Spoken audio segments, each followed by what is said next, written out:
At first sight, Hegemony interested me. It looked like just the game to bridge the military tactics gap between Civilization and Total War. The thought of this excited me to produce a raging brain boner that convinced me to purchase the game immediately. This is why it so depresses me that the game turned out to be really bad. Although I'm not much of a graphics whore, I must admit that the game's aesthetics could have driven me to suicide. I figure if you're gonna do something, you better do it right, and they were way off target with the graphics department. The fact that an indie company gives no excuse because they could have easily just used a simpler design style like Darwinian and it would have been infinitely better. Despite the horrifying visual in front of me, I pushed onward with examples of tremendously fun and yet disgusting in appearance video games like Mount and Blade driving me. Hegemony is a pausable RTS set in ancient/classical Greece, where you play as one of the numerous rabbit offspring known as city-states, with the long-term goal being to establish a hegemony over all the Greek city-states. Additionally, there are 3 campaigns that can be played. It is also the sequel to the award-winning Philip of Macedon, which is literally the same. What award? I don't know, but it must have been either ironic or there must not have been very much competition. Gameplay can be described as a mix between Age of Empires, Total War, and Civilization. Unfortunately, during the mixing process, someone vomited into it and the end product ended up terrible. Additionally, their choices to mix were not optimal. Units come in battalions, like Total War, but logistics have the Age of Empires style, and combat is a mixture of Civilization and Total War. Additionally, despite the Age of Empires style map, you cannot build anything that has not been preordained by the game. Unlike in Total War, battalions are not represented by a single figure, but rather by a group of soldiers with combat occurring in the overworld instead of a separate map. This at first overjoyed me because it meant I could combine several battles and domestic issues as well.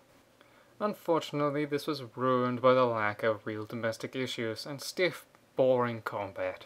Domestic issues entirely consist of building shit which is simple, ungodly slow, and at the beginning they have largely been done for you already. The combat could have been very well done. Unfortunately, they made a few key mistakes. When a single soldier in a unit collides with an enemy soldier, the entire unit goes into battle mode. Think that this means they automatically combat the enemy unit? No! They just stand around, waiting to be killed, but one by one unless you tell them to fight, or run away.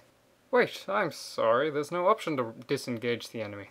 Thus, when attempting to maneuver your troops around the enemy, you better well pray to Satan one of your brain-addled lethargic dickheads doesn't half-ass its maneuver and end up putting its entire unit at a disadvantage, ultimately resulting in their death and or enslavement. Another poorly executed key component of the strategy game was the diplomacy system.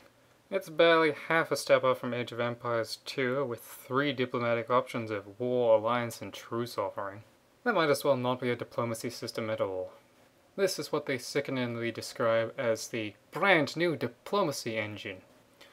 So my earlier statement that Philip of Macedon was literally the same is in fact not true. It's even worse. The fact that they could make a game with even less features than Hegemony is quite frankly surprising. The game is not without some merit. At the very least, they did try to make something different. And the importance of supply lines and the ability to starve out besieged cities is something I so rarely see, certainly not done well to say the least. The game had the potential of being both the game that I wanted to play and a good game, yet it failed at both. By creating an empirical scale to assign strategy games a numerical value in the 1 to 100 range, with the Game of Thrones Genesis taking the lowest rank of 1 and Civilization 5 taking a rank of 70, I would assign Hegemony a 10.